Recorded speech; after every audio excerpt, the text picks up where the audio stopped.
할렐루야. 네, 오늘 좌우에 계신 분들하고 인사하겠습니다. 승리하셨습니다. 시작. 네, 아이고요. 대단하신 분들인 것 같아요.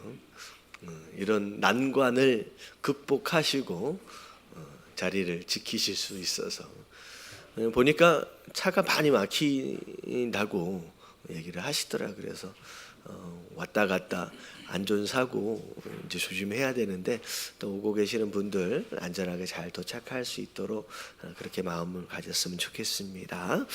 자, 오늘이 이 교재로 볼 때는 이제 마지막 시간이고요.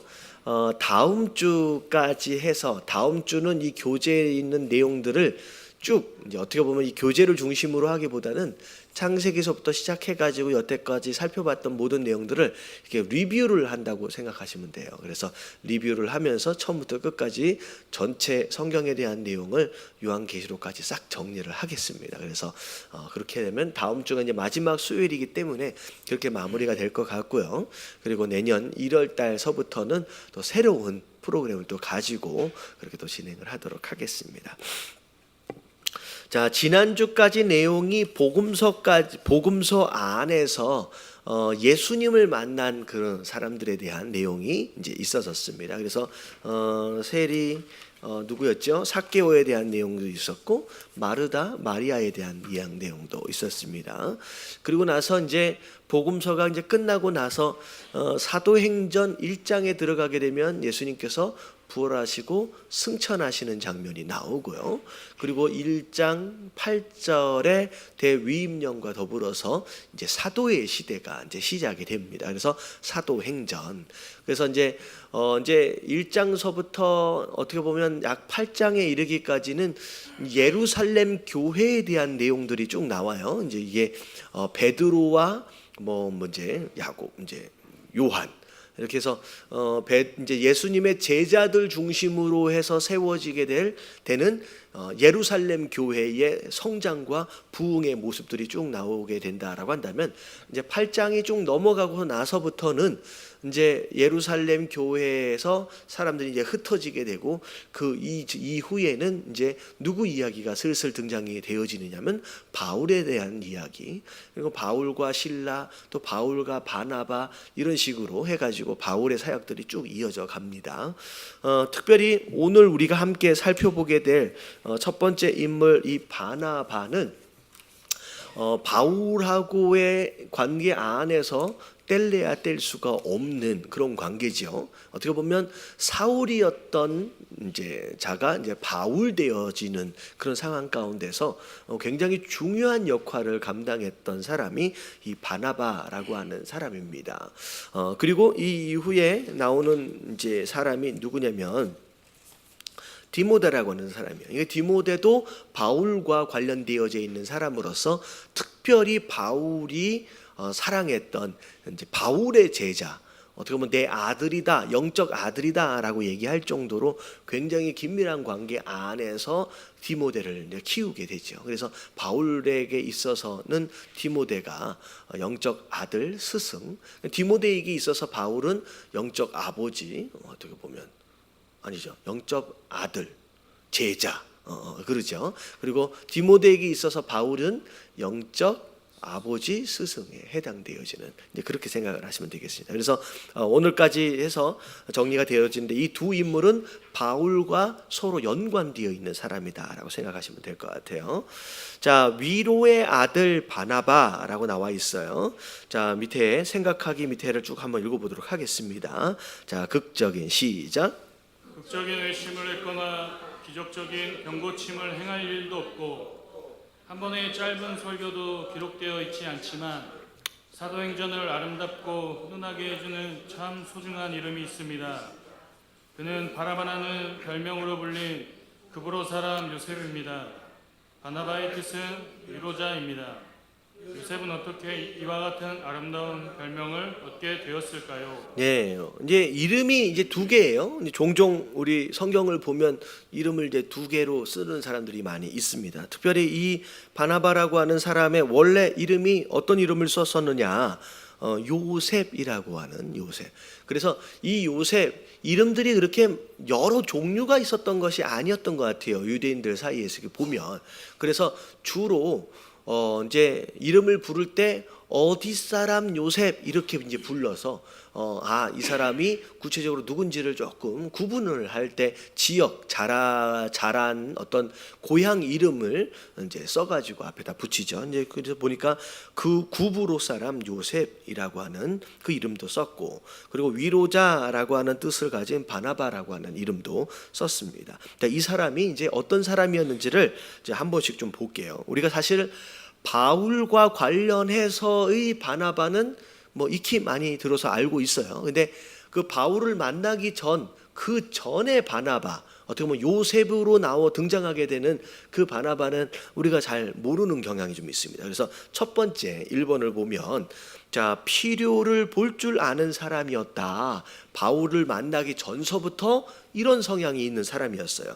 자, 보면 대부분 가난했던 사람들로 이루어진 초대교회 성도들의 어려운 형편을 아는 구브로 사람 요셉은 조용히 밭을 팔아 사도들에게 바쳤습니다.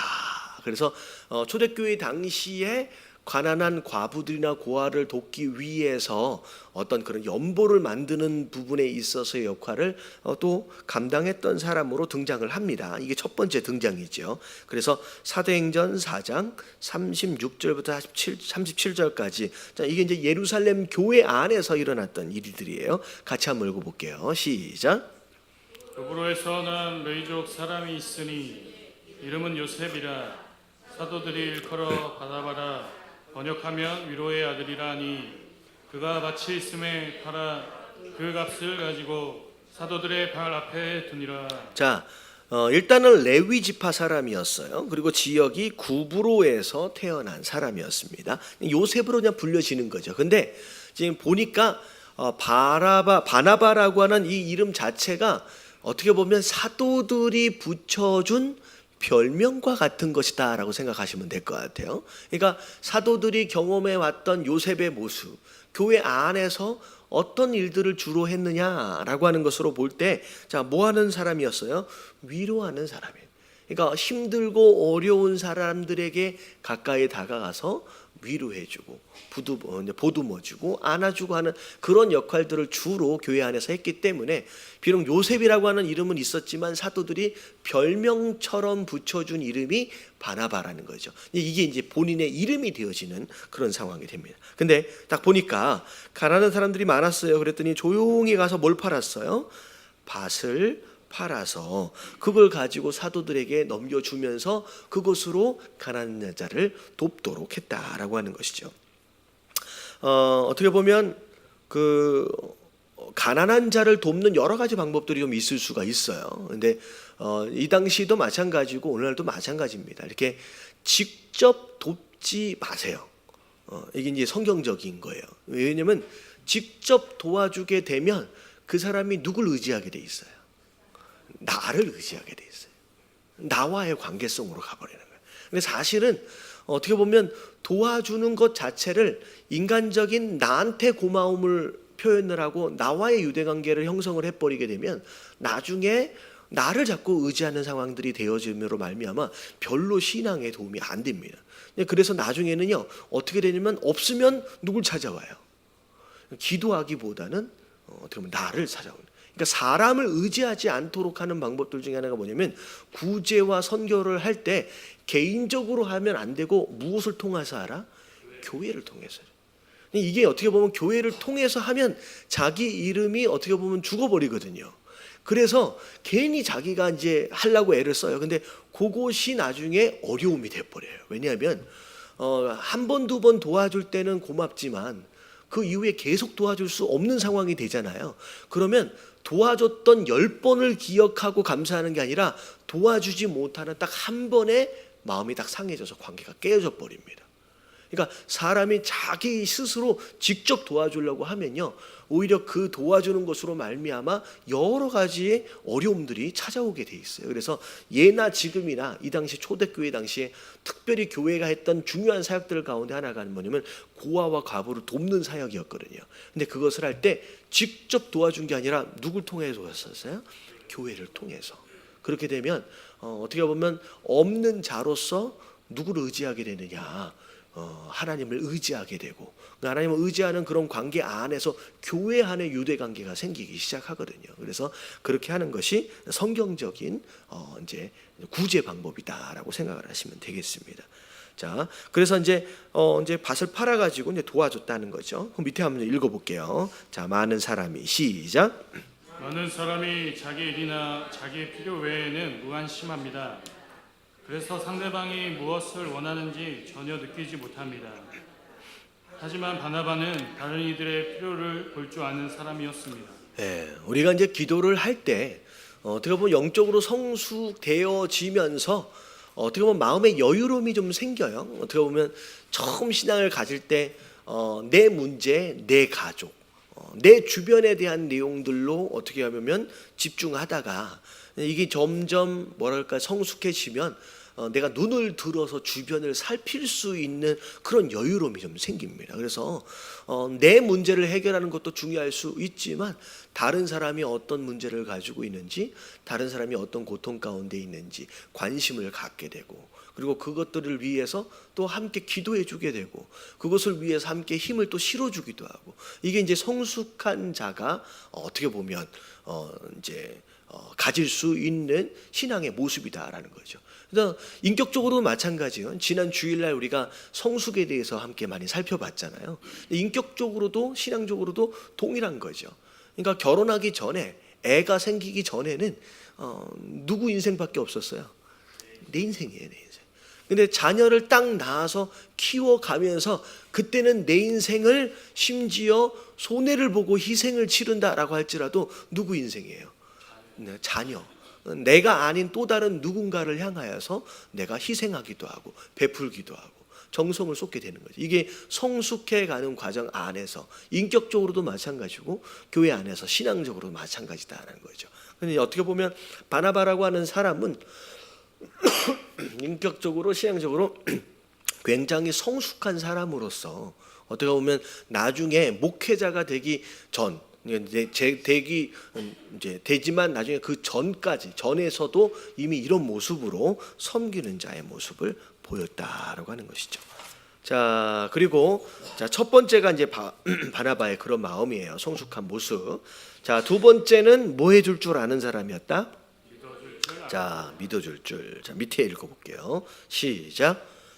사울이 다메섹으로 가는 길에서 극적인 회심을 체험하고 예루살렘으로 돌아왔을 때 모든 사람이 의심하면서 가까이 하지 않았지만 바나바는 사울을 믿어 주었습니다. 자, 사울이 원래 어떤 사람이었느냐? 예수 믿는 사람들을 잡아다가 어떻게 보면 죽이는데 앞장섰던 사람이었죠. 어떻게 보면 교회 입장에서 볼 때의 이 사울은 경계해야 할 1순위의 사람이었어요. 그런데 이 사울이 다메섹으로 올라가는 그 길 위에서 극적으로 예수님을 만나게 됩니다. 근데 그 길도 마찬가지예요. 다메섹에 가서 예수 믿는 사람들을 잡아다가 그러고 나서 제사장에게 넘겨주기 위해서 그 길을 가는 거였어요. 근데 거기에서 예수님을 만나게 되고 회심을 하게 되죠. 근데 그때 대부분의 제자들 이제 베드로를 포함해서 대부분의 사도들은 이 사울을 믿어주지 않았어요. 왜냐하면 이게 마치 뭐 스파이처럼 막 간첩처럼 거짓말로 그래서 접근해 와가지고 이제 안에서 이제 어떤 내부자처럼 이렇게 쫙 이제 안 다음에 나중에 이제 기회가 되어지면 전부 다 교회를 다 잡아가려고 하는 것이 아니냐라고 하는 그런 식으로 이제 생각할 수 있는 충분히 그렇게 생각할 수 있는 상황이었잖아요. 자, 그랬는데 어떻게 보면 베드로나 그 외의 사도들이 그렇게 사울을 생각한 게 잘못은 아니었을 것 같아요. 어떻게 보면 일반적으로 그렇게 생각할 수밖에 없는 상황이었죠. 근데 다행히도 바나바만큼은 사울을 믿어줬던 사람이었다는 거죠. 근데 어떻게 보면 참 착한 사람이에요. 착한 사람이에요. 그래서 바울을 믿어줬어요. 그래서 사도행전 9장 26절부터 27절까지를 보면 자 같이 한번 읽어볼게요. 시작. 사울이 예루살렘에 가서 제자들을 사귀고자 하나 다 두려워하여 그가 제자됨을 믿지 아니하니 바나바가 데리고 사도들에게 가서 그가 길에서 어떻게 주를 보았는지와 주께서 그에게 말씀하신 일과 다메섹에서 그가 어떻게 예수의 이름으로 담대히 말하였는지를 전하니라. 네. 어떻게 보면 바나바가 예수님의 제자들 사도들을 찾아가서 지금 사울을 변호해 준 거죠. 변호해 준 거예요. 그래서 사울이 이렇게 회심했다, 믿을 만한 사람이다라고 추천하는 역할을 바나바가 하게 됩니다. 근데 결국은 그냥 한마디로 얘기하면 사울이 결국 바울로서 어떻게 보면 사도로서의 사명을 감당할 수 있도록 만들어 준 것이 어떻게 보면 누구의 역할이었냐면 바나바예요. 만약에 바나바가 아니었다라고 한다면 사울은 계속 어떻게 될 뻔했어요? 그냥 고향에서 묻혀 지낼 수밖에 없는 상황이었죠. 왜냐하면 아무도 믿어주질 않으니까 사역하기가 쉽지 않았을 거라는 거죠. 결국은 바울 되어진 사울은 누가 만들었다?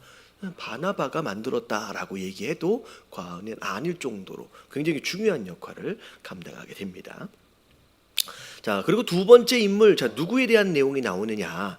자, 또 젊은 제자 마가가 1차 전도 여행 기간 중 낙오한 일로 인하여 바울 전도팀에서 제명되었을 때 바나바는 그에게 용기를 주고 다시 한번 기회를 제공해 주었다.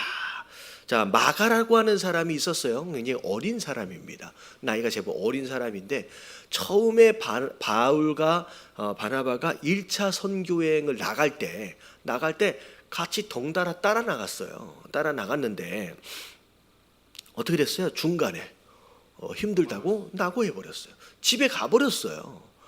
이게 어떻게 보면 선교 여행 가운데 있을 수 없는 일이 벌어진 거죠. 근데 2차 선교 여행을 나가려고 할 때 마가가 무슨 얘기를 하느냐? 또 가고 싶다는 거야. 이번에는 낙오하지 않을 거라는 거예요.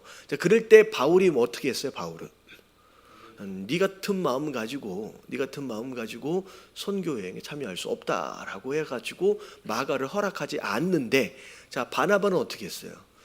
끝까지 데려가자라고 이야기를 하다가 결국 나중에 무슨 문제가 생겼느냐? 바울과 바나바가 충돌을 하게 됩니다. 그래서 결국은 함께 떠나기로 했던 2차 선교 여행이 이제 어떻게 되느냐? 바울과 바나바가 서로 다른 선교팀을 꾸려가지고 이제 나가는 상황이 되어진 거죠. 그 불씨가 사실은 마가였다라고 하는 거예요. 자, 이제 누가 오르냐라고 생각을 한번 해보세요.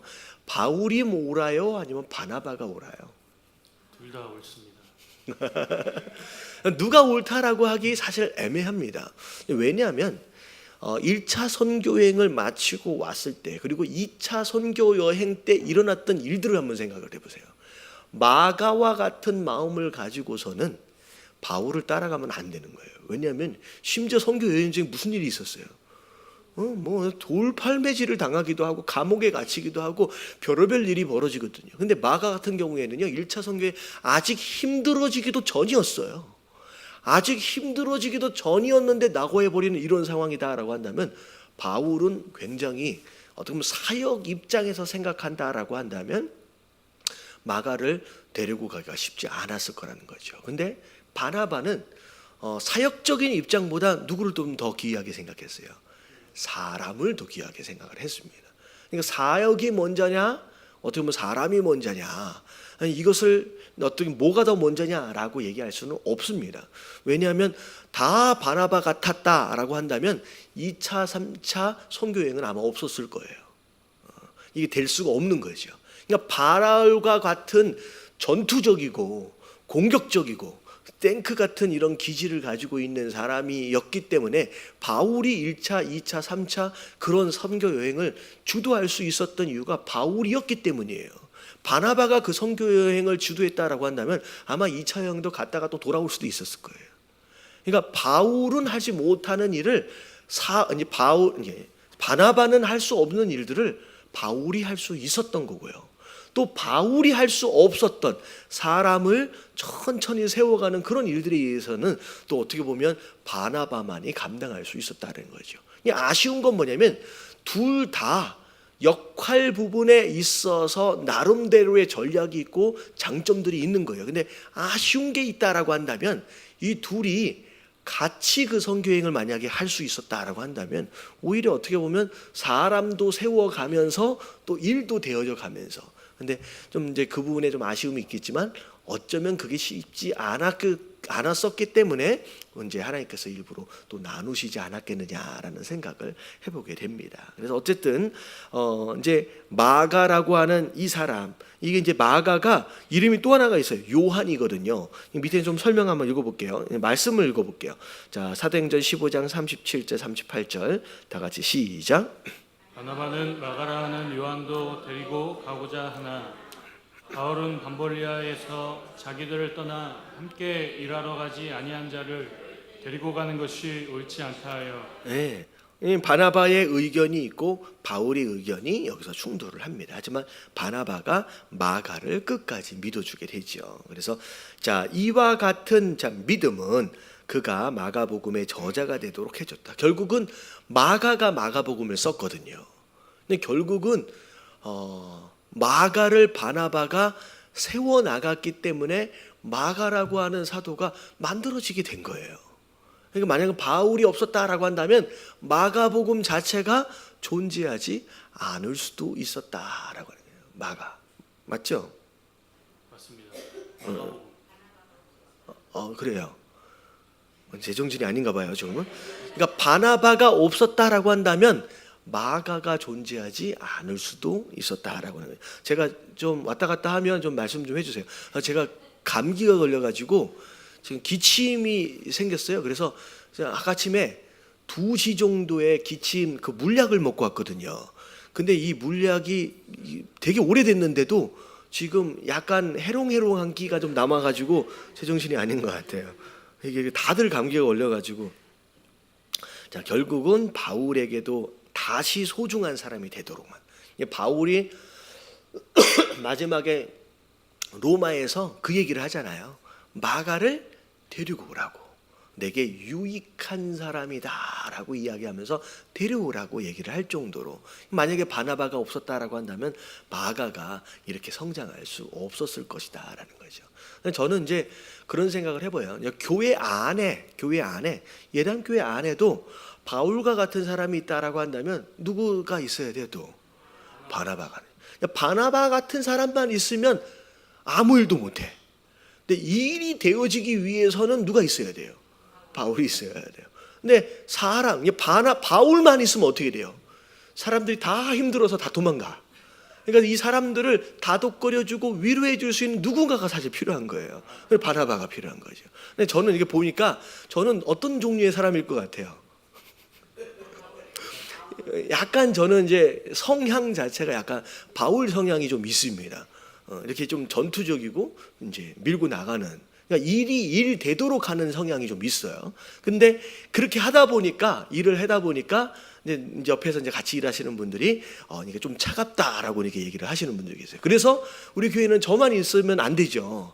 그래서 이렇게 보니까 우리 제임스 목사님도 그렇고 중간에 보니까 오송 교사님도 그렇게 이렇게 바나바처럼 좀 따뜻한 분들이 주변에 이제 계시는 것 같아요. 그래서 이제 다 바나바가 될 수 없고 다 바울이 될 수 없는 이유는 하나님께서 역할을 따라서 다르게 세우신 거예요. 그러면 그 일을 열심히 하도록 내버려 두면서 어떻게 보면 같이 협력할 수 있도록 하면 되게 아름다워지는 거죠. 저는 되게 감사한 게 뭐냐면 우리가 제가 제임스 목사님을 찾은 게 아니에요. 저분이 그냥 오셨거든요. 저분이 오신 게 사실은 하나님 보내주셨다고 믿어요. 할렐루야. 너무 감사한데, 근데 이렇게 설교를 하는데 사람들이 안 늘어나니까 일단은 우리끼리 예배를 드리는 것으로 이제 생각을 해야 될 것 같아요. 하도 환경이, 저는 이렇게 설교를 한참 하다 보면 슬금슬금 들어오지 않겠는가라고 하는 기대를 하고 있는데 이거 벌써 예배가 반 정도로 갔는데 늘어나질 않으니까 일단 마음을 내려놓고 제임스 목사님 너무 감사한 게 뭐냐면 저는 약간 그런 성향이 있어요. 일이 되도록 해요. 막 전투적으로 앞으로 막 전진을 하거든요. 속도도 굉장히 빨라요. 근데 그러다 보니까 같이 있는 분들이 되게 힘들어하는 경향이 있어요. 그래서 제임스 목사님처럼 이렇게 바나바 같은 분들을 보내주신 것이 아니겠느냐라는 생각을 해보게 됩니다. 그래서 중요한 것은 역할을 따라 하나님께서 이렇게 예담교회에 보내주셨는데 어떻게 하면 돼요? 이걸 누가 옳다 그르다라고 할 시시비비 할 게 없는 거예요. 다른 역할들이기 때문에. 그래서 서로 협력할 수 있다라고 한다면 너무 잘 되지 않을까라는 기대를 해보게 됩니다. 그냥 교회 안에 이런 사람도 있구나, 저런 사람도 있구나라고 다른 것들을 우리가 좀 인정하고 협력할 수 있는 게 되게 중요할 것 같아요. 자, 그래서 결국 만약 바나바가 오해와 위험을 무릅쓰고 바울과 마가를 변호해주지 않았다라고 한다면 우리가 아는 위대한 사울 바울과 심지어 성경 기록자 마가는 존재하지 않았을 거라는 거죠. 그래서 바나바가 이런 역할을 감당해낸 거예요. 자, 그리고 3번을 보면 뭐 할 줄도 아는 사람이었다. 물러설 줄도 아는. 자, 원래 바나바는 안디옥 교회의 담임 목사였어요. 사실 담임 목사라고 얘기해도 될 만한 위치죠. 자, 근데 밑에 한번 읽어볼게요. 많은 사람이 시작. 많은 사람이 다른 사람의 장점을 보게 될 때 열등감을 느끼게 되고 다른 사람이 부각될 때 자신의 위치를 잃을까 염려합니다. 하지만 안디옥 교회의 지도자여 선교팀의 리더였던 요셉은 신앙의 후배요 멤버인 바울의 영성의 피아남을 보고 소리 없이 그에게 수석 지도자의 자리를 양보했습니다. 근데 약간 이게 어떻게 보면 이제 보기 나름일 것 같아요. 수석 지도자의 자리를 양보한 것이냐라고 하는 그런 내용들 약간 보기에 있어서 차이가 좀 있을 것 같은데 제 소견을 좀 말씀을 좀 드리도록 할게요. 자, 일단은 밑에 말씀을 보면 사도행전 14장 14절부터 15절까지 보면 선교 여행을 갈 때 1차 선교 여행이었을 것 같은데 이름이 어떻게 나와요? 두 사도 바나바와 바울이 듣고 이렇게 시작하잖아요. 어떻게 보면 이 선교 여행의 리더십이 누군 거예요, 지금? 이제 바나바인 거죠. 그래서 안디옥 교회에서 1차 선교팀을 꾸려가지고 파송을 하게 되는데 이 선교팀의 리더십은 이제 원래 안디옥 교회 담임 목사로 있었던 이 바나바가 선교팀의 리더십을 가지고 출발을 하게 됩니다. 자, 근데 한참 사역이 있어지고 난 뒤에 어떻게 되냐면 불과 한 장이 넘어갔어요. 이제 사도행전 5장 35절에 보면 이름이 어떻게 되어 있어요? 이름의 순서가 바뀌었다는 거죠. 어떻게 보면 선교팀 안에서의 주도권을 지금 바나바가 누구에게 물려준 상태가 되는 거예요. 바울에게. 이건 어떻게 보면 이런 거예요. 바나바가 바울에게 일부러 물려준 것이라고 얘기하기는 쉽지가 않아요. 이게 지금 사도행전은 누가 썼어요? 누가가 썼어요. 사도행전은 누가라고 하는 사람이 썼어요. 바울이 썼다고 얘기하면 안 돼요. 자, 사도행전은 누가가 썼는데 누가가 쓸 때 바나바가 찾아가 가지고 이제부터는 바울이 리더니까 바울 먼저 써라고 그렇게 얘기하지는 않았을 거라는 거죠.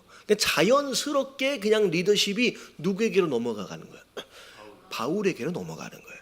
그리고 바나바는 자연스럽게 어떻게 되는 거예요? 선교 여행 중, 그러니까 선교 사역자로서의 사명이 아니라 어디에 머무르게 돼요? 오히려 사실 안디옥 교회에 머무르게 되면서 안에서 사람을 세우는 길로 이제 사역이 바뀌는 것이 어떻게 보면 수석 자리를 어떻게 보면 바나바가 바울한테 물려준 게 아니에요. 근데 어떻게 보면 선교 여행 그 상황으로 봤을 때 비록 내가 먼저 리더십으로 시작해서 이 선교 여행을 떠났지만 중간에서 바울이 영성을 가지고 막 이제 사역을 할 때 그것을 그냥 인정해 주면서 2차서부터는 어떻게 해 주는 거예요? 그냥 리더십의 자리를 바울에게 주면서 선교 여행에 집중할 수 있게끔 내보내는 상황이 되는 거죠. 그래서 주로 바울은 그 성향을 따라서 전도를 할 때 선교를 위해서 바깥으로 나가게 되고, 바나바는 어떻게 돼요? 안디옥 교회에 머물러서 목회에 전념을 하게 됩니다. 그러니까 바울은 선교사고요. 바나바는 뭐예요? 목사인 거예요. 목회자인 거예요. 그래서 어떻게 보면 뭐 수석 자리를 물려주고 어떤 그런 의미보다는 그 자기가 가지고 있는 역할을 따라서 위치를 이렇게 잡아가고 있는 상황. 하지만 조금 이제 서로 선교 여행 안에서만큼은 조금 서운할 수도 있었을 텐데, 이제 그 리더십의 자리를 그냥 인정을 해주고 그렇게 했다라고 하는 것을 생각해 볼 수 있다는 거죠. 네, 일단 좀 읽어볼게요. 사도행전 14장 거기 한번 사도행전 14장까지 시작. 사도행전 14장까지 두 사람의 순서는 바나바와 바울이었는데, 특별히 이유도 없이 15장부터 바울과 바나바로 바뀐 것은 바나바가 팀 리더의 자리를 바울에게 양보했음을 암시해 줍니다. 그는 다른 사람의 장점을 인정하고 또 물러설 줄 아는 사람이었습니다. 세상은 지금 소리 없이 많은 사람을 부욕해 주는 바나바들이 나타나기를 간절히 기다리고 있습니다. 네네. 그래서 어떤 위치 자체에 연연하지 않고 주신 은사와 재능을 따라서 그렇게 사람을 세워가고, 어떻게 보면 선교의 리더십마저도 넘겨주고 하는 어떤 그런 모습들을 보면서 어떻게 보면 참 이게 뒤에서 서포팅, 지원하는 역할로서 참 중요한 일들을 했던 사람이 바나바가 아니겠느냐라는 생각을 해봤습니다. 그래서 사실은 성경 전체적으로 볼 때는 바울이라고 하는 사람이 마치 주인공처럼, 신약의 주인공처럼 굉장히 활발하게 사역을 했지만, 어떻게 보면 하나님 나라 입장에서 볼 때는 바울이라고 하는 사람도 보이지 않는 곳에서 하나님 나라 안에서는 또 다른 주인공으로서 그 일들을 감당한 사람이다라고 하는 것이죠. 그래서 앞에 나서서 막 뭘 하는 사람도 중요하지만 뒤에서 그 사람들을 하나씩 하나씩 만들어 나가고 세워가는 그 역할을 하는 사람들도 너무 중요하다라고 하는 것이죠. 그래서 뭐 그 적당한 비유인지는 모르겠는데 시대들마다 뭐 그런 게 있대요. 왕이 있다라고 한다면 왕을 뒤에서 만드는 뭐 킹메이커가 있다라고 하는 이제 그런 얘기가 좀 있더라고요. 근데 뭐 적당한 비유가 아닐 수는 있지만, 뭐 킹이 되었든 뭐가 되었든 누군가가 어떤 일들을 잘 감당해낼 수 있도록 보이지 않는 곳에서 지원해주고 도와주는 역할이 굉장히 중요하다라고 하는 것이죠. 그래서 자, 바울이 바울 되도록 하고, 여기 보니까 또 마가가 마가 되도록 함에 있어서 보이지 않는 곳에서 딱 서포팅하는, 구약으로 보면 약간 누구랑 좀 비슷할 수 있느냐? 누구랑 좀 비슷해요? 구약에 보면 좀 비슷한 인물이 누가 있을까요? 네? 그렇죠. 아론. 어떻게 보면 오히려 아론이 모세보다 형이거든요. 그러니까 형이기 때문에, 또 대제사장이잖아요. 그렇기 때문에 형으로서 어떤 자기 위치라든지 어떤 이런 부분으로 해서 주장할 수도 있었음에도 불구하고 철저하게 하나님의 음성을 들어왔던 그 모세에게 그 리더십의 자리를 이제 어떻게 보면 인정해주고, 그리고 심지어는 어떻게 보면 그 누나도 마찬가지잖아요. 미리암도 마찬가지고, 나중에 중간에 한번 이제 이렇게 한번 고개 한번 들었다가 한번 대통 혼난 적이 있거든요. 미리암은 심지어 그 사건 때문에 문둥병에 걸려버렸어요. 근데 아론은 문둥병에 안 걸렸어요. 아론이 잘했기 때문에 문둥병에 안 걸린 게 아니라, 아론은 그 당시 뭐였기 때문에, 대제사장이었기 때문에 아론이 문둥병에 걸려버리면 누가 피해를 봐요? 이스라엘 전체가 다 하나님 앞에 나갈 길이 없는 거예요. 그러니까 아론은 대제사장의 직무 때문에 하나님께서 봐주신 거고, 미리암은 바로, 그러니까 그때 한번 혼나긴 했지만 거의 대부분 이제 아론 동생이었지만 아론의 권위를, 영적 권위를 인정하면서 그 2인자의 자리, 서포터의 자리를 쭉 유지했던 중요한 또 그 역할을 감당하죠. 또 누가 있냐면 뭐 서포터는 아니었지만 갈렙도요. 뭐 주섬주섬 막 나온다. 나온다. 갈렙. 여호수아와 갈렙 둘이 다 정탐꾼으로 참여했던 자거든요. 근데 갈렙은 심지어 유다 지파의 리더십이에요. 근데 누구한테로 리더십이 넘어가 버렸어요? 여호수아에게. 근데 여호수아에게 넘어갔는데 제가 알기로 갈렙이 여호수아보다 나이가 많습니다. 맞죠? 아닌가요? 정확히 따져보질 않아서 잘 모르겠는데 나이가 좀 많지 않을까요? 약간 느낌이 그런데 제가 이제 나이 이렇게 좀 이제 비교를 안 해봐서 제가 알기로 좀 많은 걸로 알고 있어요. 근데 갈렙이 여호수아가 리더십으로 딱 세우자마자 갈렙이 철저하게 여호수아에게 이제 존칭, 이제 한국말로 얘기하면 실제로 존칭으로 표현이 돼요. 철저하게 영적 권위를 인정하면서 이렇게 그렇게 나아가는 모습을 보면 그냥 그것도 마찬가지고. 뭐 이제 구약에도 보면 그런 인물들이 좀 많이 있습니다. 그래서 어떻게 보면 앞장서서 사역을 하는 그 중요한 역할들도 있지만 뒤에서 서포팅하면서 지원하는 역할들도 매우 중요하다라는 거죠. 근데 뭐 현실에서는 다들 뭐라고 생각을 해요? 그 올림픽 때가 되면 금메달만 기억하고 뭐 1등만 기억하는 뭐 무슨 세상이다, 뭐 더러운 세상이다, 뭐 이렇게 얘기하잖아요. 근데 중요한 건 뭐냐면 세상이 뭐 누굴 기억하느냐라고 하는 것은 별로 그렇게 중요하지 않아요. 누가 기억해 주시는 게 중요해요. 하나님이. 근데 왜 그러냐면요. 앞장서서 1등처럼 쓰임 받은 사람은 이미 사역하는 것으로 인하여서 세상에서 어떻게 보면 영광을 다 누려버리는 상황들이 많이 벌어집니다. 그러면 어떻게 된대요? 여기서 내가 칭찬을 받아버리고 내 여기서 영광을 누려버리면 올라가서 받을 게 줄어든다는 얘기 있잖아요. 오히려 숨어서 서포팅하는 사람들이 사실은 천국 올라가서 상급이 오히려 더 많을 수 있다라고 하는 거죠. 이 땅에서의 어떤 인정과 이 땅에서의 뭐 명예, 인기보다 하늘의 소망을 가졌다라고 한다면 그것도 괜찮은 것 같아요. 자, 두 번째 인물로 넘어가겠습니다. 자, 누구냐면 디모데입니다. 디모데.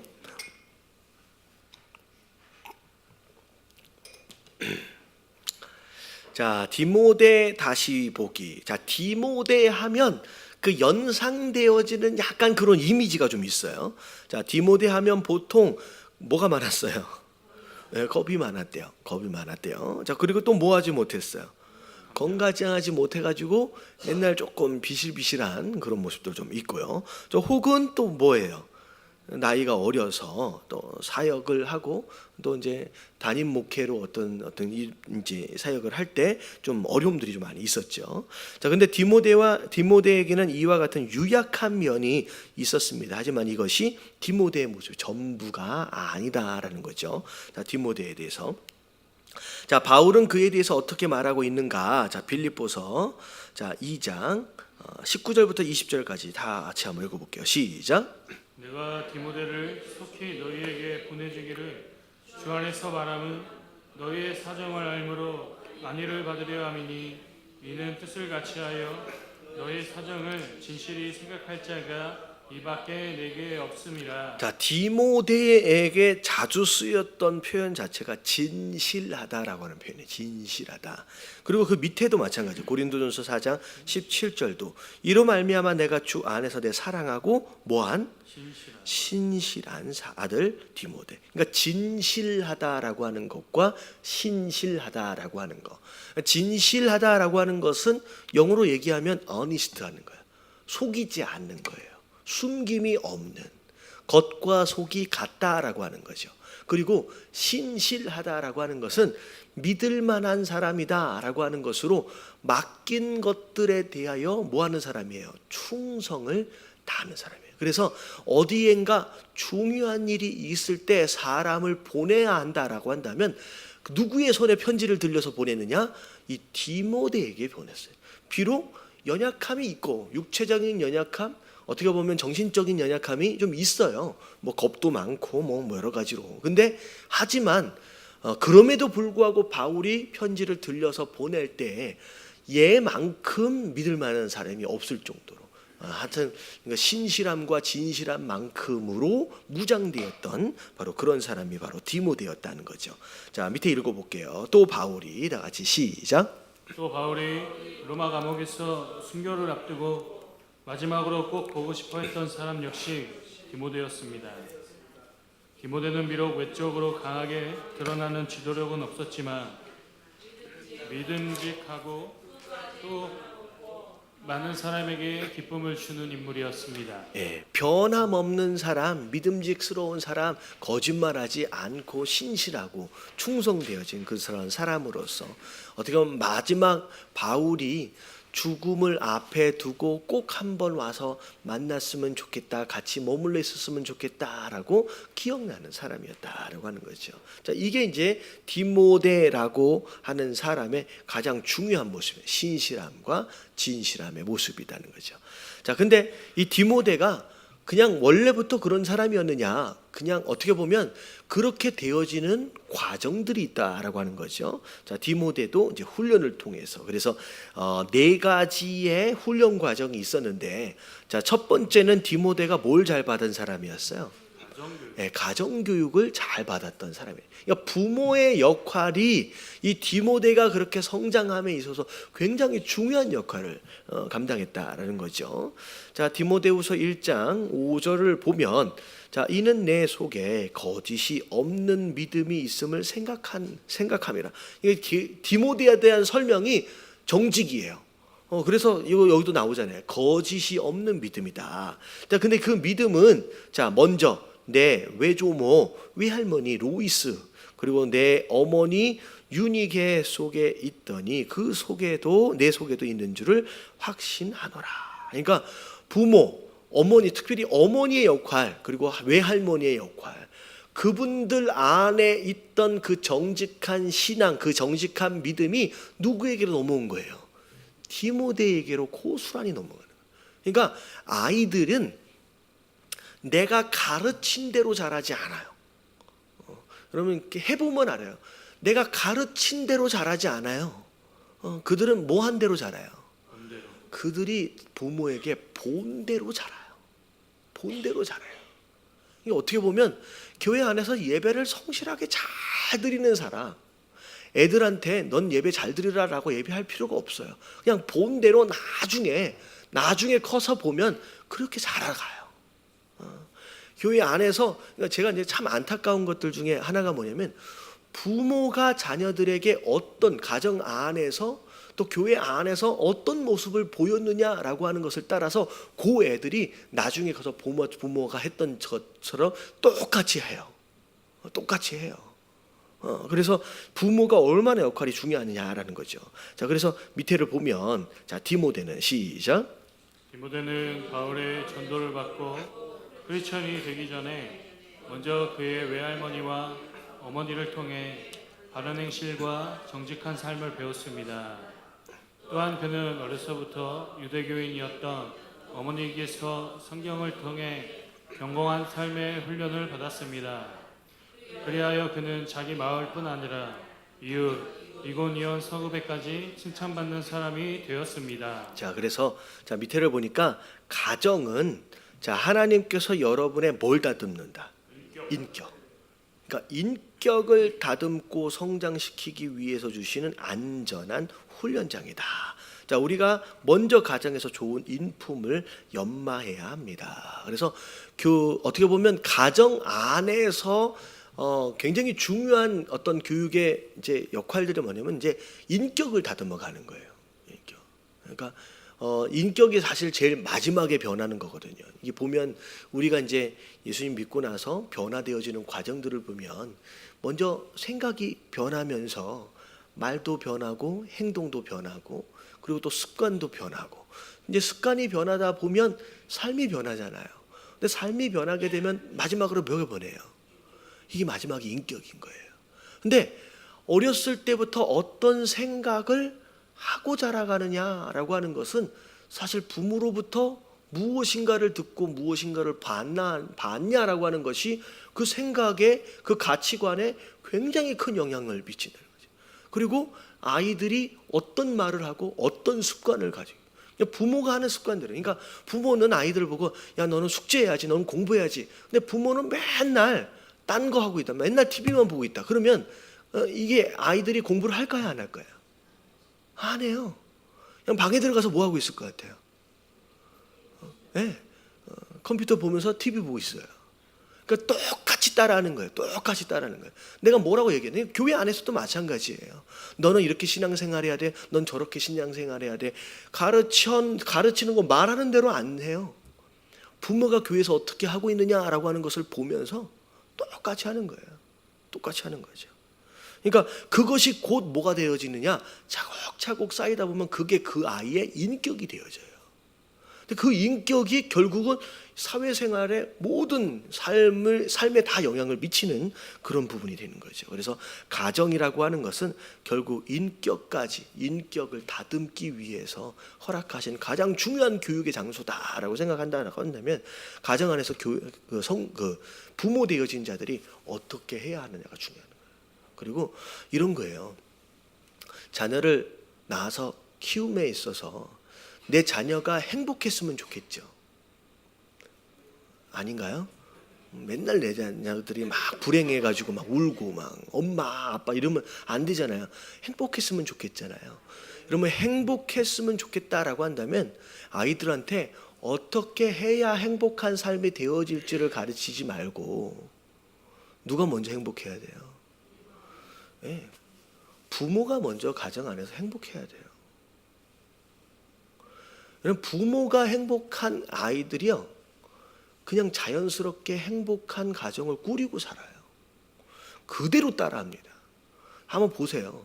가정 안에서 맨날 엄마랑 아빠랑 이렇게 사이가 좀 안 좋고 어색하고 어렵고 어떻게 보면 불행하다라고 여겨질 만큼의 어떤 그런 이제 갈등들이 있잖아요.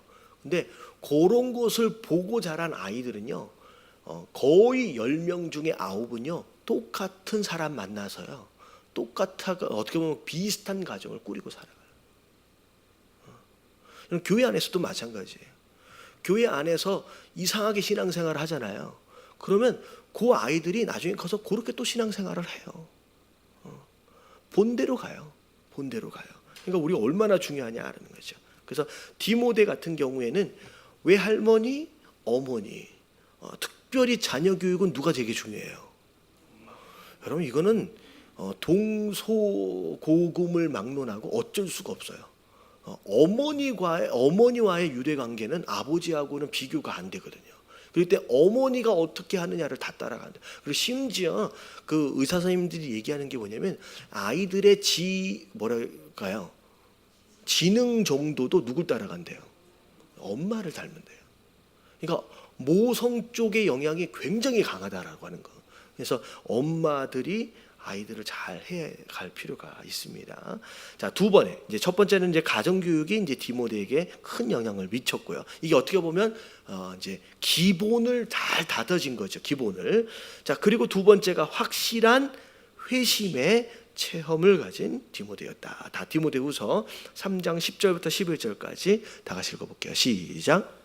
나의 교훈과 행실과 의향과 믿음과 오래 참음과 사랑과 인내와 박해를 받음과 고난과 또한 안디옥과 이고니온과 루스드라에서 당한 일과 어떠한 박해를 받은 것을 내가 가연 보고 알았거니와 주께서 이 모든 것 가운데서 나를 건지셨느니라. 자, 어떻게 보면 디모데가 어떻게 성장했느냐, 가정 안에서뿐만 아니라 사역적으로도 마찬가지예요. 바울과 더불어서 함께 다니면서 경험하고 보아왔던 그 모든 것들이 이 디모데에게 있어서는 굉장히 큰 체험이 되었다라고 하는 거죠. 그래서 무엇을 보고 자랐느냐, 보고 살았느냐라고 하는 것, 그것 자체가 그 사람 안에서 의도적이지 않은 상황 가운데서 믿음이 되어져 가요. 그래서 저는 이제 그런 생각을 해봤어요. 그 우리 제임스 목사님도 그렇고 저도 그렇고 저 이제 LA 쪽에서 이제 신앙생활을 쭉 하고 사역을 쭉 하면서 저희가 이제 같은 교단 이제 목사님이시잖아요. 그래서 봐온 게 굉장히 중요해요. 저희가 이제 교회가 저희 이제 은혜 한인 교회, 저는 이제 전 LA 쪽에서 은혜 한인 교회에서 이제 이제 또 이제 담임으로 이제 나오신 이제 또 주님의 영광 교회. 그러니까 저희가 이제 제임스 목사님도 그렇고 저도 그렇고 봐왔던 게 잘 되는 교회를 계속 봐왔어요. 부흥하는 교회를 계속 봐왔어요. 그래서 제임스 목사님도 그렇고 저도 그렇고 마음 가운데 교회는 무조건 건강하기만 하면 뭐 하게 돼 있어요? 부흥하고 성장하게끔 돼 있어요. 그러니까 어떻게 보면 굉장히 저는 13년이고 오 목사님은 몇 년이세요? 저기 한 몇 년? 한 10년, 20년 되나요? 10여 년 됐죠. 그러니까 어떤 교회에서 어떻게 교회가 성장하고 있느냐라고 하는 좋은 모델들을 저희는 계속 봐왔거든요. 그래서 저는 그런 생각을 했어요. 그냥 교회는 세우면 그냥 부흥하는 거라고. 근데 한국에 와서 보니까 여기 있는 사람들은 그런 얘기를 안 하더라고요. 한국 교회는 어렵다고. 저희 마음 가운데는 교회는 무조건 세우면 하나님의 교회이기 때문에 바르게만 하면 무조건 부흥하고 성장한다라고 믿음이 있어요. 왜냐하면 그걸 계속 봐왔기 때문에 그거 자체가 믿음이에요. 저는 정말로 은혜 한인 교회도 말고 주님의 영광교회도 그렇고 뭐 주님의 영광교회는 말도 안 되죠. 어떻게 보면 이미 개척하고 나서 5개월밖에 안 지났는데 이미 300명이었어요. 별로 놀라시지도 않는데 이민교회인데요. 한인타운에서 개척한 지 5개월밖에 안 됐는데 300명이었어요. 불과 2년 만에 1000명이었어요. 여러분 여기하고 이민교회하고 한 10분의 1이라고 생각하면 돼요. 그러니까 어마어마하게 성장하는 그런 모습들을 보면서 아, 교회는 이렇게 세워져야 하는구나. 어마어마하게 많은 선교사를 파송을 하기도 하고 지원하기도 하고 저는 정말로 건강한 교회의 모습을 10여 년 동안을 계속 봐왔어요. 아, 그래서 교회는 이렇게 세워져야 한다라고 하는 모델을 가지고 제가 한국에 온 거예요. 저는 그 그림, 하나님 보여주신 그림이 있어요. 예담교회가 그렇게 될 줄로 믿습니다. 여러분 믿으시면 돼요. 제가 그 믿음을 가지고 제가 가고 있는 것처럼 그걸 믿으시면 돼요. 너무 쉬워요. 사람들은 다 얘기해요. 한국 교회가 뭐 10개가 개척을 하면 뭐 7, 8개는 다 문을 닫느니 뭐니. 저는 그걸 믿지 않아요. 우리 교회랑 상관이 없어요. 저는 봐와온 그 모든 것들이 성장하고 사역하고 하나님 앞에 영광 돌리는 그 모델을 10여 년 동안 계속 봐왔기 때문에 제 안에는 그런 믿음이 있는 거예요. 저는 그 교회를 이 예담교회를 통하여 이루어 가실 줄로 믿습니다. 그게 몇천 명 되어야 한다라고 하는 걸 떠나서 진짜 하나님께 쓰임받는 그런 교회, 그게 제 마음 가운데 하나님께서 그림으로 주셨거든요. 된다는 거 믿는 거예요. 그러니까 뭘 보고 자랐느냐, 뭘 보고 살았느냐라고 하는 것 자체가 뭐가 돼요? 마음에 믿음이 되는 거예요. 안 되는 곳에 가서 힘든 것만을 궁금한 사람들은요, 그게 믿음이 돼버려요. 그래서 뭘 해도 두려움이 되어지는 거예요. 그래서 처음에 할 때 뭘 받느냐가 되게 중요한 건데, 디모데는 비록 힘들고 어려웠지만 하나님께서 다 이 사울 바울을 어떻게 쓰셨느냐를 디모데가 봤잖아요. 그러니까 이 디모데 안에 나도 저렇게 하면 나도 바울처럼 어떻게 될 수 있다, 쓰임 받을 수 있다라고 하는 믿음이 이제 생겨지는 거죠.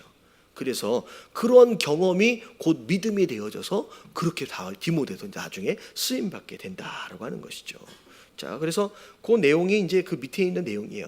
루스드라에서 거기 한번 읽어볼게요. 시작. 루스드라에 살던 디모데의 가족들은 제1차 전도 여행 중이었던 바울을 통해 복음을 듣고 회심하게 되었습니다. 그때 대략 14살 정도 되었던 디모데는 바울에게서 생명력 있는 말씀을 들었고 안전뱅이를 일으키는 능력을 보았으며 사람들이 그를 신이라고 부르며 경배하려고 할 때 오직 하나님께 영광을 돌리라고 외치는 바울의 겸손한 태도도 보았습니다. 또한 변덕스러운 사람들로 인해 돌에 맞아 죽어 버려지는 바울을 보았고 그 속에서 기적적으로 다시 살아나게 하시는 하나님의 구원도 보았습니다. 이 같은 강렬한 회심의 체험은 결코 잊혀지지 않는 것이었습니다. 뭐든지 다 잘 되었다라고 하는 것만을 본 게 아니라 어떻게 보면 그 가운데서 어렵고 힘든 가정 가운데서 하나님이 어떻게 역사하셨느냐라고 하는 것을 깊게 체험한 사람이었다라고 하는 거, 그 체험이 이 디모데에게 큰 믿음이 되어졌다라는 거죠. 자, 세 번째가 뭐냐면 자, 좋은 제자가 된 디모데. 자, 빌립보서 2장 22절을 보면 자, 다 같이 한번 읽어볼게요. 시작.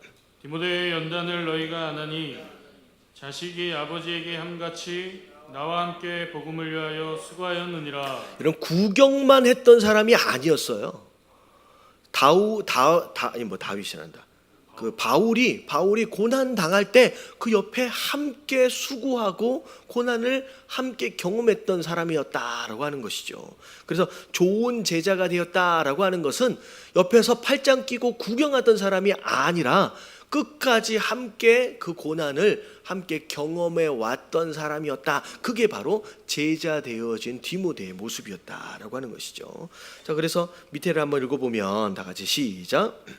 디모데는 회심한 지 약 5년 후 루스드라를 두 번째로 방문한 바울의 초청으로 선교팀의 일원이 되었습니다. 당시 채 20대도 안 되는 디모데는 이때부터 바울과 함께하는 16년 동안 참으로 좋은 제자가 되었습니다. 예, 그래서 결과가 뭐냐면 좋은 제자가 된 사람이 좋은 뭐가 돼요? 지도자가 돼요. 그러니까 제자 되어진다라고 하는 것은 뭐 할 줄 아는 사람이에요? 아니, 제자다. 여러분, 좋은 제자라고 하는 것은 순종과 충성을 의미하거든요. 좋은 제자라고 하는 것은 순종을 의미해요. 순종을 할 줄 아는 사람이 어떤 사람이 된다? 좋은 지도자는 순종을 끌어낼 줄 아는 사람이에요. 그러니까 어떻게 보면 제자로서의 삶이 없고 나는 권위에 순종하지 않고 나는 리더십이다라고 얘기할 수는 없다라고 하는 것이죠. 철저하게 순종해요. 그러니까 제가 전에 있던 교회 안에서 신승훈 목사님이 특별히 어떻게 보면 하나님 앞에 되게 쓰임 받았던 이유가 뭐냐면 뭘 잘했냐면 순종을 정말로 잘하셨어요. 순종을 정말로 잘하셨어요. 그러니까 어떻게 보면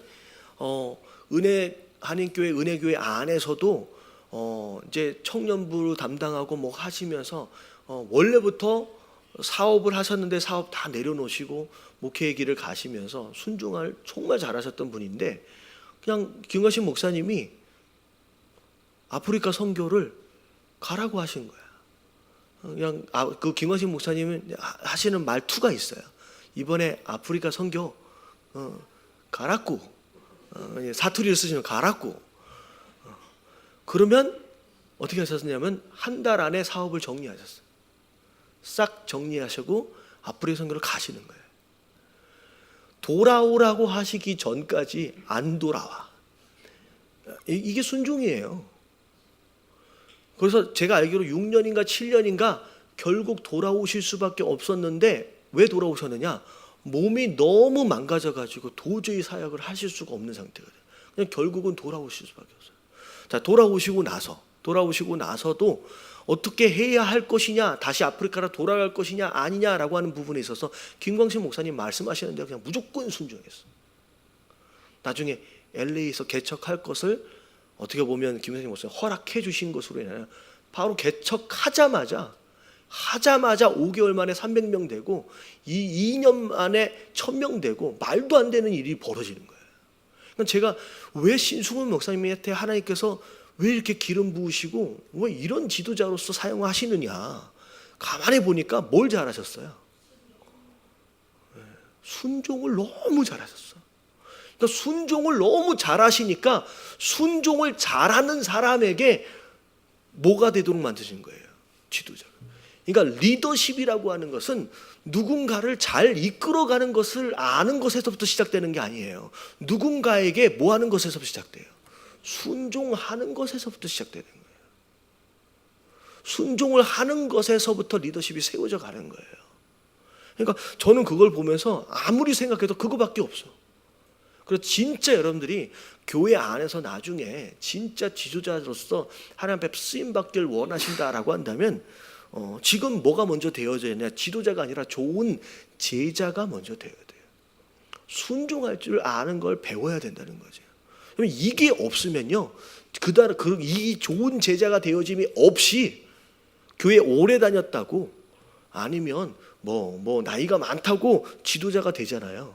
그러면 교회 안에서 뭐가 될 것 같아요? 제가 자주 쓰는 표현이 있어요. 늙은 장딱만 돼요. 늙은 장딱. 늙은 장딱이 뭐예요? 늙은 장딱의 특징이 두 가지가 있어요. 늙은 장딱의 특징 두 가지가 뭐예요? 첫 번째는 알을 못 낳아요. 첫 번째는 알을 못 낳아요. 그리고 두 번째는 뭐예요? 졸아요? 두 번째 특징이 뭐냐면 알 낳는 다른 애들을 쪼아서 괴롭혀요. 그러니까 좋은 제자 되어짐이 없이 지도자가 되면 늙은 장딱만 돼서 알도 못 낳을 뿐만 아니라 열심히 일하는 사람도 힘들게만 만든다는 거죠. 여러분, 이런 사람들은요, 교회 안에 절대 세워지면 안 돼요. 절대 세워지면 안 돼요. 그래서 좋은 제자 되어짐이 먼저인 줄로 믿습니다. 나는 원래 타고나기를 리더십이 있어서, 이 사람들이 제일 위험한 사람이에요. 타고나기를 리더십이 있는 사람이 제일 위험한 사람이에요. 왜냐하면 그 사람들은 겸손하지 않아. 자기가 원래 잘하는 줄 알거든. 그러면 안 되는 거예요. 처음부터 뭘 배워야 된다? 순종을 배워야 돼요. 순종을 배워야 된다. 자, 그래서 결국은 디모데가 좋은 제자 되어짐의 과정을 잘 했기 때문에 결국 영적 지도자로서 세워져 가는 거예요. 어린 나이에도. 자, 네 번째 다 같이 보면 성공과 뭘 통해서? 실패를 통해서. 성공도 중요하지만 뭐도 중요해요? 실패도 중요해요. 자, 디모데는 읽어볼게요. 시작. 디모데는 바울이 보내는 곳으로 가서 바울의 메시지를 전하는 사도가 됐습니다. 그는 데살로니가 교회를 위하여 환난 중에 요동치 않게 하기 위해 보냄을 받았습니다. 여기서 그는 아름다운 결실을 맺고 돌아오게 되었습니다. 네, 어려워요. 성공도 했지만 실패할 때도 있어요. 보면 그러나 고린도 교회의 문제를 해결하기 위해 보냄을 받았을 때는 처참한 실패를 경험하기도 했다는 거죠. 하지만 그 같은 실패 가운데에서도 바울은 디모데를 인정하고 기다려줬어요. 자, 디모데는 실패를 통해서 더욱 성장하게 되었습니다. 사람들은 성공보다는 실패를 통해서 더욱 많이 성장하고 있습니다. 오히려 실패를 통하여서 더 성공하게, 더 성숙해질 수 있다라고 하는 것이죠. 사실은 저도 그랬던 것 같아요. 이제 LA에서 이제 사역을 할 때도 뭐 어려운 일도 있었지만 저는 다 잘 됐던 것 같아요. 왜냐하면 전 그런 믿음이 있었거든요. 그 주님의 영광께 분위기는 계속 부흥하는 분위기였기 때문에 그냥 사역은 하면 부흥한다고 생각을 했어요. 그래서 중고등부 사역할 때도 진짜 몇 명 되지도 않아요. 10명도 안 됐는데 불과 6개월 만에 한 80명 됐어요. 청년부도 마찬가지고 불과 한 1년, 2년 만에 몇백 명씩 되면서 막 부흥하는 것들을 되게 경험을 많이 했거든요. 그래서 제가 한국에 올 때 무슨 생각을 가지고 왔냐면, 그때 제가 왔을 때 7월 달이었어요. 그때 계셨던 분이 강희순 집사님하고 오송 교사님하고 김성 교사님하고 여기 딱 세 분 계시는데 여기도 계시네요. 저는 대놓고 얘기는 안 했지만 솔직히 믿음으로 누구한테는 얘기한 적이 있을 것 같아요. 7월 달에 와놓고선 이번 12월 달까지 100명 만들 자신이 있다고 얘기했어. 이번 12월 달, 몇 개월 만에, 6개월 만에, 5개월 만에 나는 100명 만들 자신이 있다. 왜냐하면 그 믿음으로 어떻게 사역해왔거든. 근데 어떻게 됐는지 아세요? 4년 동안 20-30명이 못 넘어가는 거야. 죽겠는 거야. 첫 번째 한 6명에서 모여서 예배를 드렸는데,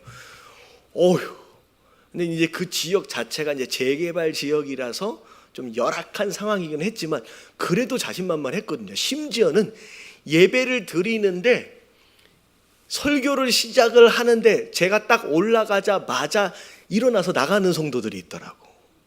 되게 상처가 되더라고. 이 말씀이라도 좀 들어보고 그러고 좀 나가면 나가지. 왜 이제 목사가 좀 젊다고 그냥 그러고 나가버릴까? 얼마나 마음이 시험이 돼요. 그러니까 시험에 들면서 설교를 시작하는 거야. 근데 더 시험 드는 것은 중간까지 듣다가 나가. 이게 더 시험 들다는 거예요. 되게 시험 들어요. 어떻게 보면 주님은 몇천 명 앞에서 설교를 하다가 지금 한 열 몇 명 모아놓고 설교를 하는데 중간에 새신자라고 왔는데 설교 듣다가 일어나서 나가버리는 거야. 그러니까 설교를 하다가 이게 동공이 막 지진이 일어나는 거야. 내가 뭐 설교를 지금 잘못하고 있나. 그러기를 4년을 경험하면서 전에 했던 우리 한아시린 목사님 기억하시죠? 같이 둘이서 앉아가지고 저랑 나이가 동갑 아니면 한 살이 어리실 거예요. 둘이서 앉아서 그 한아시린 목사님도 굉장한 실력파거든요. 둘이 앉아가지고 도대체 우리 둘이 뭐가 문제일까? 그 고민을 4년 동안 했다니까요. 근데 중요한 게 뭐냐면 어떻게 보면 주님의 영광교회에서 잘한다라고 칭찬받았을 때보다 그 4년 동안 너무 힘들었을 때 있잖아요. 마음고생했을 때 오히려 내가 좀 더 성숙해졌다라는 생각이 좀 들어지더라고요. 근데 오히려 그때, 그러니까 오히려 내게 허락하신 그 실패 자체가 인격적으로도 마찬가지고 사역적으로도 마찬가지고 오히려 성장하는데 훨씬 더 도움이 되는 것 같은 그런 느낌이 들어요. 그래서 성장도 도움이 되지만 오히려 실패할 때 도움이 된다라고 생각한다면 한 번쯤 고생도 해볼 만하지 않을까. 지금도 그렇게 생각이 좀 되어져요. 그때 너무 감사했다라고는 생각이 좀 들어지면서. 그래서 마음 가운데 변했던 것이 뭐냐면 열심히 하면 다 된다고 생각을 했거든요. 근데 열심히 해도 안 되는 게 목회구나라고 하는 걸 깨달으면서 철저하게 하나님 의지하게 되더라고. 이게 다 하나님의 은혜구나. 다 모여진 듯, 많이 모여진 듯 해도 하나님이 한번 후 불어버리면 다 날아갈 수 있는 게 그런 게 목회구나. 아무리 힘들어도 또 거기에서 진짜 배기들이 하나씩 세워져 가는 모습들을 보면서 이게 하나님 또 일꾼을 세워가는 방법들이구나라고 하는 것들을 어떻게 보면 하나님의 방법에 대해서 조금 더 신뢰하게 되는 그런 것을 배우게 되는 것 같아요. 그래서 여기 나오는 게 뭐냐면 실패를 두려워하라, 두려워하지 말라. 힘들지요, 당연히. 근데 두려워하지 말래요. 오히려 그게 우리에게 더 좋은 약이 되어질 수 있다라고 하는 것이죠. 자, 그리고 또 디모데는 이런 경험적인 것들뿐만 아니라 디모데에게서 가장 중요한 게 있어요. 자, 디모데가 거기 한번 읽어볼게요. 디모데와 성경 그 밑에 시작. 디모데가 이렇게 훌륭하게 성장할 수 있었던 것은 바울이라는 위대한 스승이 있었기 때문입니다. 하지만 바울이 아무리 훌륭한 스승이어도 항상 그와 함께할 수는 없었습니다.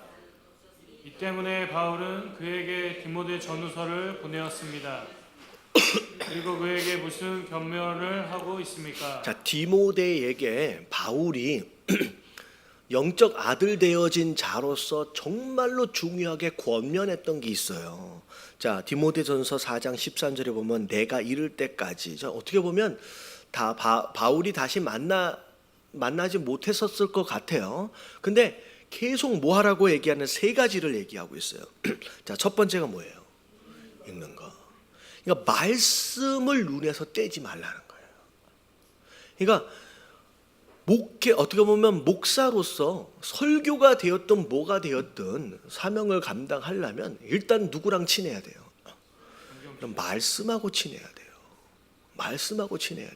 말씀하고 친하지도 않으면서 설교를 잘할 수 있다라고 하는 것은 이건 도둑놈 신부야. 어떻게 보면 저도 사실은 그런 것 같아요. 사실은 LA에서 제가 사역을 할 때 그렇게 잘하는 게 있는 사역자가 아니었어요. 잘하게 있는 사역자가 아니었어요. 그리고 제가 조금 담임 목사가 돼서 이게 조금 온순해 보이잖아요. 아닌가요? 약간 온순하지 않아요? 아닌가요? 아니다라고 하는 것을 아시는 분은 제가 원래 성질이 되게 더러워요. 왜냐하면 제가 옳다라고 믿는 그 무엇인가가 있으면요, 그냥 밀고 나가요. 그래서 잘 싸워요. 잘 싸워요. 그래서 제 주님영경교에 있었을 때는 잘 싸웠어요. 잘 싸웠어요. 제가 전도사인데 평신도들하고 잘 싸웠어. 교육부에 심지어 뭐 교육부 담당 국장이 이제 장로님들이잖아요. 장로들하고도 그렇게 싸워. 그러니까 사실 장로들하고 싸우면 어떻게 돼요? 잘리는 거잖아요. 이게 욕을 몰랐어. 그러니까 두려운 게 없어. 그러니까 왜냐면 저는 이게 하나님의 뜻이다라고 여겨지면 그냥 무조건 밀고 나가는 거야. 어떻게 보면 소신이 있는 거지만 어떻게 보면 서로 이렇게 협상이 잘 안 되는 사람. 맨날 그러니까 저는 가만히 생각해 보니까 만약에 그런 부사역자가 우리 교회 안에 있다라고 한다면 참 골치 아플 것 같아. 근데 신승훈 목사님이 저를 얼마나 참아주셨는지 참 그게 감사해. 근데 제가 참 그런 아직 인격적으로 다듬어지지 못한 부분도 많이 있었지만 제가 제일 감사하고 어떻게 보면 나름대로 그거는 참 잘했다라고 생각했던 게 뭐냐면 새벽 예배 사역을 제가 7년에서 8년을 했어요. 어떻게 보면 그게 너무나도 소중한 거예요. 사실은 새벽 예배 찬양 인도를 갑자기 찬양 인도하시는 어떤 분이 애를 낳게 되는 상황이 되어져서 공석이 된 거예요. 근데 갑자기 저보고 그 사역을, 저는 그때 간사도 아니었거든요. 근데 저보고 갑자기 그 사역을 부탁해서 들어온 거예요. 근데 제가 문득 생각한 게 뭐냐면 이건 하나님이 맡겨주신 사역인데 내가 맡으면 큰일 나겠다라는 생각이 든 거예요. 왜냐하면 한 번 맡으면 손을 뗄 수가 없는 사역이다라는 생각이 들어요. 왜냐하면 그 사역은 매일 아침에 제일 먼저 일어나가지고 4시면 출발해야 돼, 집에서. 그러면 교회에서 몇 시에 문을 열면 4시 20분에 교회 문을 열어야 돼요. 교회 시스템을서부터 새벽 예배 드릴 준비를 제가 다 해야 되는 거예요. 근데 그걸 누가 하겠어요? 아무도 안 하려는 사역이잖아요. 근데 이걸 내가 맡는 순간 나는 언제까지 해야 된다? 나는 죽을 때까지 해야 될 것 같은 사명, 그런 두려움이 오는 거예요. 근데 제가 일주일 동안 고민하면서 이건 내가 해야 되는 사명이다, 내가 거절하면 안 된다라고 하는 강력한 어떤 그런 말씀이 있더라고요. 그래서 정말로 울며 겨자 먹기로 그 사역을 맡게 된 거예요. 근데 진짜로 힘들었어요. 저는요, 지금도 힘들어요. 아침에 일어나는 건 적응이 안 돼요. 제가 지금도 4시가 넘으면 일어나는, 4시 넘으면 일어나면서 내가 목사지, 그러니까 내가 가야 되지, 그런 마음으로 와요, 지금도. 근데 처음에는요, 제가 그 사역을 맡았을 때 6개월은요 욕하면서 싸웠어요. 제가 원래 아침잠이 많은 사람이에요. 저는 누구도 잠잘 때 건드리면요 큰일 나요. 브랜든이고 에밀리고 필요 없어요. 잠잘 때 건드리면, 그러니까 저는 잠잘 때 건드리면 안 돼요. 그러니까 잠자는 거에 대해서 되게 민감한 사람인데 하필이면 새벽 예배 사역이에요. 아침에 일어나는데 너무 일어나기 힘든 거야. 그래가지고 아마 엘레나 사모는 다 알 거예요. 제가 샤워를 하면서 욕을 했어요. 이 거지 같은 사역을 내가 왜 언제까지 해야 되느냐. 제가 6개월을 하면서 샤워하면서 욕했어요. 이게 지금 거지 같은 사역이라고 아주 난이도가 낮은 그런 욕을 지금 여기서 이제 강단이기 때문에 표현했죠. 별의별 욕을 다 하면서 제가 그렇게. 근데 정말 6개월을 사역하면서 100% 책임감 때문에 갔어요. 근데 한 6개월이 지나니까 한 1%, 2% 아주 약간 재미가 붙기 시작하더라고. 근데 어디서 재미가 붙냐면 내가 이 큰 교회에 내가 문을 연다라고 하는 거에 너무 희열이 느껴지는 거야. 아침에 그 찬바람을 맞으면서 운전하고 가는데 내가 제일 일찍 일어나는 그런 느낌 있잖아요. 내가 아침에 문을 여는 것 같은 그런 느낌 때문에 한 1%, 2%, 3% 조금씩 늘어나면서 나중에는 한 55%. 그 다음에 나중에 45%는 아직까지 책임감이에요. 그걸 가지고 제가 8년을 섬겼어요. 심지어는 몸살 감기가 걸려가지고 도저히 저는 우리 사역자들한테는 그냥 뭐 독감이 걸리고 뭐고 하고 그냥 이제 지나가는데요. 독감 걸리고 몸살 감기 걸렸을 때 저는 기어서 가서 샤워하고 갔어요. 바들바들 떨면서 기타를 치면서 앞에서 찬양을 했어요. 진짜 찬양 딱 끝나고 나서 내려가서 내가 쓰러지겠구나라고 할 정도로까지 해가지고 제가 7년 동안 제가 딱 2번을 결석을 했어요. 별로 놀라시지도 않는데 여러분 이건 쉽지가 않아요. 제가 나이가 되게 젊은 사람으로서 7년 동안 딱 2번 결석을 했는데 한 번은 제가 가다가 사고가 나서 차가 폐차를 하는 상황이 됐어요. 그래가지고 한 번 결석을 하고요. 2번째는요 어느 상황이 됐냐면요. 저희 교회가 이제 새벽 예배가 2개가 있었어요. 1부 예배, 2부 예배 2번이 있는데 심지어 목사님들마저도 설교자가 그날 깜빡해서 못 일어나는 경우가 생기는 거예요. 그럼에도 불구하고 제가 7년, 8년 동안 딱 그 사고 한 번만 빼놓고 완벽하게 진짜 완벽하게 개근을 하는 모습을 보면서 교회 안에서 한 4년째 될 때 거의 신적인 존재가 됐어요. 제가. 누구도 저한테 뭐라고 말을 안 해. 왜냐하면 그것을 해낼 수 있는 사람은 누구밖에 없다. 손 전도사밖에 없다는 거예요. 근데 어느덧 그게 뭐가 되냐면 내 마음 가운데 바벨탑이 되기 시작해요. 나만한 사람이 어디 있겠느냐라고 하면서 은근슬쩍 이게 교만함이 되어져서 막 쌓여져 가더라고. 그럴 때 하나님이 아침에 안 끼워주시더라고요. 일어났는데 더군다나 그때 화요일 날이었어요. 화요일 날은 전 교역자가 다 모여 한 20명이 30명이 모여서 전 교역자가 담임 목사랑 그 회의하는 날이거든요. 그게 9시에 다 모여야 되는데 눈 뜨니까 10시야. 와, 이거 말도 안 되는 일이 갑자기 벌어진 거야. 그러니까 그날 아침에 아무리 전화를 해도 내가 못 받더라는 거예요. 근데 결국은 그 앞에 이제 수위 아저씨가 뭐 하시는 분이라 그래요. 경비가 아니라 사찰 하시는 분이 결국은 성도님들이 5시 다 돼서 앞에 한 40명, 50명 다 줄 서 있고 나중에 열어져가지고 그렇게 들어갔대. 그러니까 얼마나 망신을 당한 거야 그날.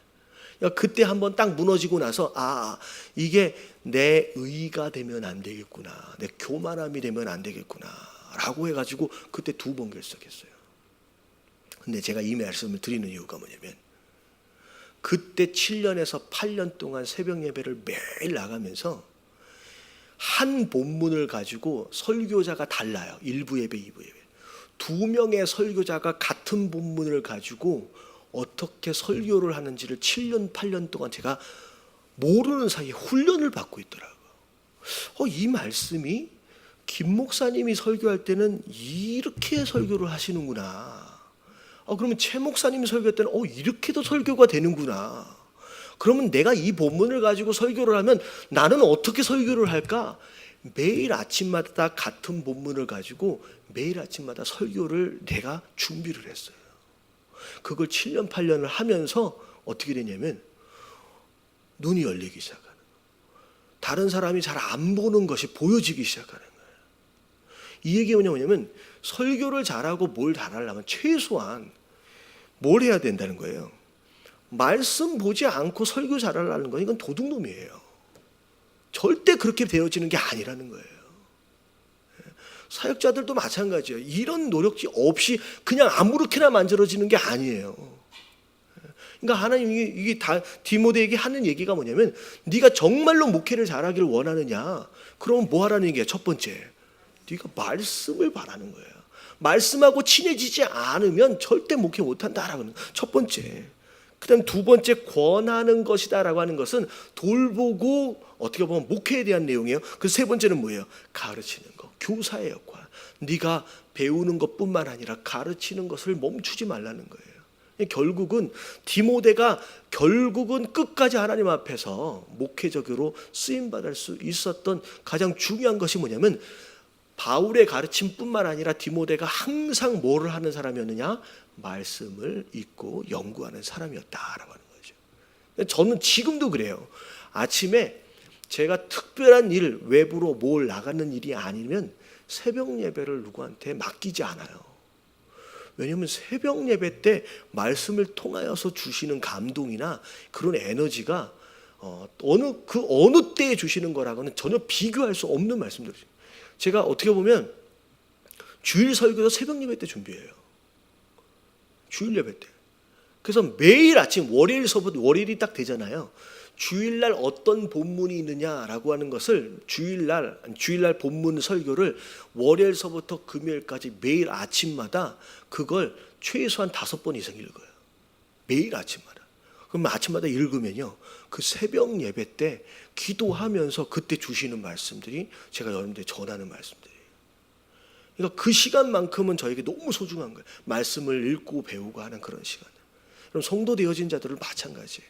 정말로 지지난주에 그 얘기 했잖아요. 새 것과 헌 것을 마음대로 꺼내다 쓰는 주인이 되려면 어떻게 해야 돼요? 말씀을 봐야 돼요. 말씀을 배우고 공부하지 않으면요, 그렇게 되어질 수가 없다라고 하는 거예요. 여기 이제 목사님들도 계시고 전도사님들도 계시고, 여러분 말씀을 봐야 돼요. 공부하는 걸 멈추면 안 된다라고 하는 거, 이런 깨달아지시길 주님의 이름으로 축원합니다. 그러니까 디모데가 그냥 어쩌다가 되어진 게 아니라는 거예요. 처음 가정교육에서부터 시작해서 경험했던 그 모든 것, 힘든 것이든 성공했던 것이든 그 모든 것들을 자기 것 삼고, 어떻게 보면 지도자가 되기 전에 뭘 먼저 잘했어요? 순종을 먼저 잘하는 거예요. 그러면 결국 말씀과 더불어서 정말 하나님께서 아름답게 써 가시는 그런 지도자가 될 수 있다라고 하는 거, 우리 모두가 결국은 이렇게 지도자로 세워져 갈 수 있도록 여러분 함께 기도하고 훈련 받아야 할 줄로 믿습니다. 아멘. 우리 같이 좀 찬양하면서 결단하도록 하겠습니다.